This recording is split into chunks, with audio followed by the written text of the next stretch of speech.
बच्चों, second year political science के paper first को आज और आगे बढ़ाएंगे अपनी पाठ्यक्रम को। इसमें जो प्रमुख राज्य व्यवस्थाएं हैं उसमें अपन ने अभी पहली इकाई में अब तक संविधान, संविधान की विशेषताएं, संविधानवाद इत्यादि देखा। अब अपन आगे बढ़ते हैं वो दूसरी इकाई में, वो है ब्रिटेन का संविधान। ब्रिटेन के संविधान को अपन किस तरह से अध्ययन करें इसके बारे में समझें, क्योंकि अपन जानते हैं ब्रिटेन विश्व के पुराने और सक्षम सशक्त लोकतंत्रों में से, लोकतांत्रिक व्यवस्थाओं में से एक है। और यहाँ तक कि उसकी संसदीय व्यवस्था भी सबसे पुरानी मानी जाती है। भारत में जो संसदीय व्यवस्था अपनाई गई है उसने भी ब्रिटेन से ही एक प्रकार से ये व्यवस्था अपनाई है, उसके कई तत्वों को अपनाया है। तो हमें ब्रिटेन के संविधान को समझना पड़ेगा। ब्रिटेन का संविधान क्या है?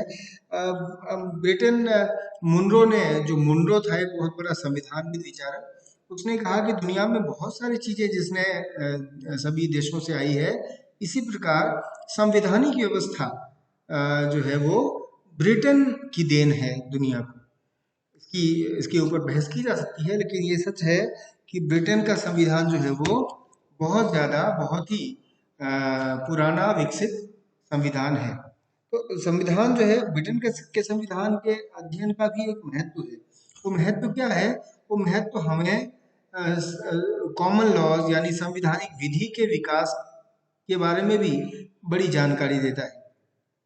इसलिए ब्रिटेन के संविधान का अध्ययन करना हमारे लिए, सबके लिए आवश्यक हो जाता है। ये जो पाठ्यक्रम है इसमें सेकेंड यूनिट में ब्रिटेन का संविधान विस्तृत रूप में इसलिए भी रखा है।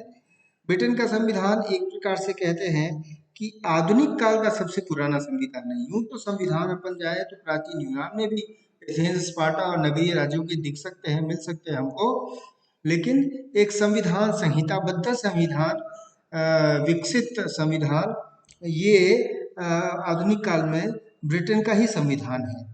और ब्रिटेन के संविधान की खास बात एक और है, इसका एक और बिंदु है कि लोकतांत्रिक संविधानों में श्रेष्ठ है। लोकतांत्रिक रूप से इसका विकास सबसे पहले हुआ वो 1215 के मैग्ना कार्टा से लेकर 1688 की गोरखपुर क्रांति और फिर आगे bill of rights, petition of rights इत्यादि।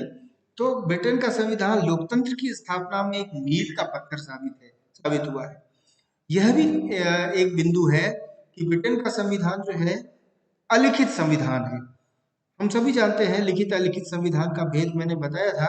यह अलिखित संविधान है। अलिखित यानी कि जिसका निर्माण एक निश्चित अवधि में, निश्चित क्षण पर, निश्चित संविधान सभा ने नहीं किया, बल्कि over a period of time, यानी कि लंबे समय के दौरान इसका विभिन्न प्रकार से परंपराओं, रीति रिवाजों और अनेक प्रकार की राजनीतिक संस्कृति से इसका विकास हुआ है। और इसमें कई सारी चीजों का अपना एक अलग अलग योगदान है। और ये जो विकास की, संविधान की विकास की यात्रा है वो अब भी निरंतर जारी है। ऐसा नहीं है कि इसका विकास हो गया, इसका विकास रुक गया, ये भी नहीं है। और ये भी सच है कि राजतंत्र से लेकर लोकतंत्र तक ब्रिटेन के संविधान में अनेक बदलाव हुए हैं, बदलाव आज भी जारी है, लेकिन सामान्यतः ये रक्तहीन ही रहे हैं, संवैधानिक, संसदीय और शांतिपूर्ण तरीके से ही हुए हैं।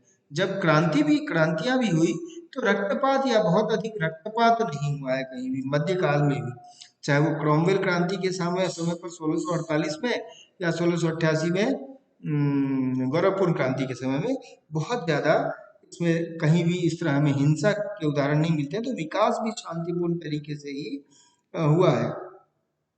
इसी प्रकार अगर इसकी तुलना करें क्रांतियों की, तो जैसे फ्रांस की क्रांति 1789 में और रूस की क्रांति 1917 में, इन दोनों में व्यापक रक्तपात हुआ, परिवर्तन हुए, परिवर्तन व्यवस्था में, राजनीतिक व्यवस्था में परिवर्तन हुए इन देशों में, लेकिन इन यहाँ रक्तपात बहुत ज्यादा हुआ। इसकी तुलना में ब्रिटेन में जो भी बदलाव हुए, बड़े बदलाव हुए, ऐसा नहीं कि बदलाव नहीं हुए, बड़े बदलाव हुए।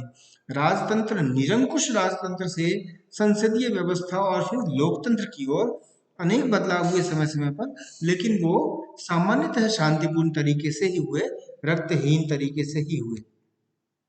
और हम सभी जानते हैं कि जैसे मैंने कहा शुरू में कि लोकतांत्रिक व्यवस्था का बड़ा उदाहरण है। तो ब्रिटेन का संविधान एक प्रकार से स्वतंत्रता का रक्षक भी माना जाता है। सबसे पहले स्वतंत्रता की बात, अधिकारों की बात ही मैग्ना कार्टा से आधुनिक काल में शुरू हुई, मध्यकाल में शुरू हुई। और उस मैग्ना कार्टा के अधिकारों की जो मांग पत्र थी, वही बाद में आधुनिक काल में हमारे संविधानों में मौलिक अधिकारों के रूप में विकसित हुई है। तो इसका भी हमें उदाहरण ब्रिटेन के संविधान से ही मिलता है। और बाद में पिटिशन ऑफ राइट 1789 का ये। और इसी इसी ब्रिटेन के संविधान के कारण हम देखते हैं कि क्योंकि एक जो पैन ब्रिटानिका था, यानी कि विश्वव्यापी जो ब्रिटेन का साम्राज्य था, वहां पर ब्रिटिश संस्थाओं का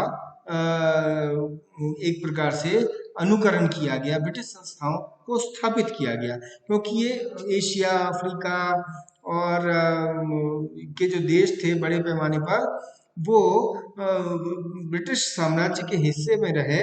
तो वहां पर इन संविधानिक ब्रिटिश लोकतांत्रिक संसदीय संस्थाओं का अनुकरण करते हुए संस्थाएं स्थापित की गई। इसलिए भी हमें कई बार ब्रिटिश संविधान को समझना आवश्यक हो जाता है, क्योंकि भारत समेत अनेक देशों में जो संस्थाएं हैं, आज लोकतांत्रिक शासकीय संस्थाएं हैं, उसका उद्गम स्थल, उसका विकास ब्रिटेन में हुआ है। तो वो इसलिए ब्रिटेन में हमें इसको समझना जरूरी होगा। और इसलिए हम जानते हैं कि ब्रिटेन का संविधान जो है वो एक एक परंपराओं के आधार पर विकसित हुआ, लेकिन बहुत ही व्यवस्थित विकसित है। ये नहीं है कि ब्रिटेन का संविधान पूर्णतः लिखित है, समय समय पर इसमें लिखित दस्तावेज भी जुड़े हैं, कई अवसरों पर जुड़े हैं, जहां पर लिखित दस्तावेजों को इसका हिस्सा बनाया गया है, लेकिन प्रायः सामान्य तौर पर यह अलिखित ही है। यद्यपि अलिखित होने के बावजूद इसके विकास के विभिन्न चरण हैं, विकास अचानक से नहीं हुआ। जो इवोल्यूशन है वो भी एक लंबे समय के साथ हुआ, उसको भी हम कई युगों में उसकी चर्चा कर सकते हैं। जो सबसे पहला युग है एंग्लो सैक्सन कालखंड कहा जाता है, एंग्लो सैक्सन, जहाँ पर सीमित राजतंत्र था 5वीं सदी से लगभग 11वीं सदी के मध्य तक। और विटजेन मोट या विटन जो था वो इस सीमित राजतंत्र पर नियंत्रण करता था। दूसरा युग जो था वो नॉर्मन काल, नॉर्मन एंजुइन काल, जिसमें निरंकुश था और सशक्त केंद्रीय सरकार बनी। वो लगभग 11वीं सदी के मध्य से लेकर और 12वीं सदी के मध्य तक लगभग ये रहा, जिसमें राजा जो है उसने विटजेन मोड को समाप्त कर मैग्नम कॉन्सिलियम और क्यूरिया रेजिस नाम की संस्थाओं का उदय हुआ इस कालखंड में, जो अधिक ये जो थी ये प्रभावशाली बन गई। और इसी क्यूरिया रेजिस से ही हम देखते हैं कि कालांतर में प्रिवी काउंसिल और कैबिनेट का विस्तार होता है। फिर तीसरा कालखंड जो है इसमें प्लैंटेगनेट या लंकास्ट्रियन काल, जो कि 12वीं सदी के मध्य से लेकर और लगभग 15वीं सदी के मध्य तक ये कालखंड रहा। इस कालखंड में बहुत सारे वैधानिक संस्थाओं का विकास हुआ। हेनरी प्रथम इसमें प्रसिद्ध राजा थे। प्रिवी काउंसिल के साथ साथ एक्सचेकर मतलब यानी कि खजाना यानी ट्रेजरी, इसका विकास हुआ और वित्तीय संस्थाओं का विकास हुआ। और इसी कालखंड में जो है वो जनप्रतिनिधियों को वित्त के ऊपर नियंत्रण दिया गया।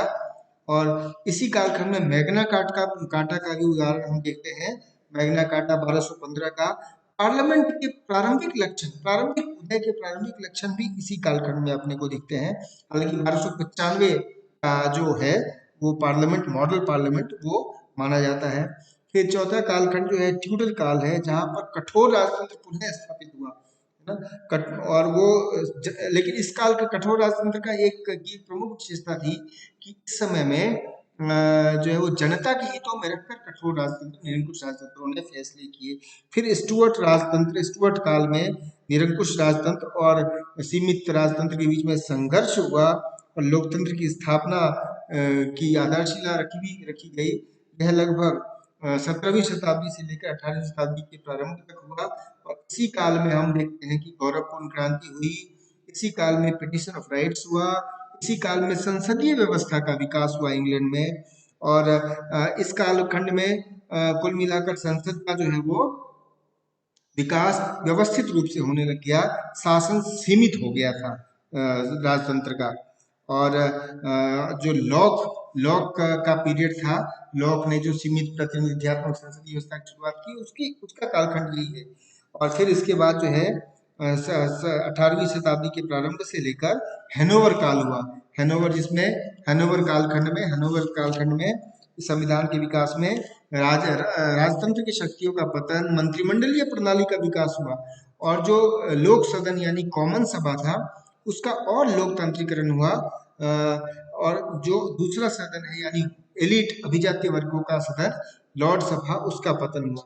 इस प्रकार से हम ब्रिटिश संविधान के विकास को ऐतिहासिक रूप से देख सकते हैं कि ऐतिहासिक रूप से कैसे इस संविधान का विकास हुआ और संविधान के विकास के क्रम में कौन कौन सी संस्थाएं विकसित हुई। इसको देखने के बाद हम अगले व्याख्यान में हम ब्रिटिश संविधान के विकास के क्रम में इसके विभिन्न स्रोतों और इसकी विशेषताओं का उल्लेख करेंगे।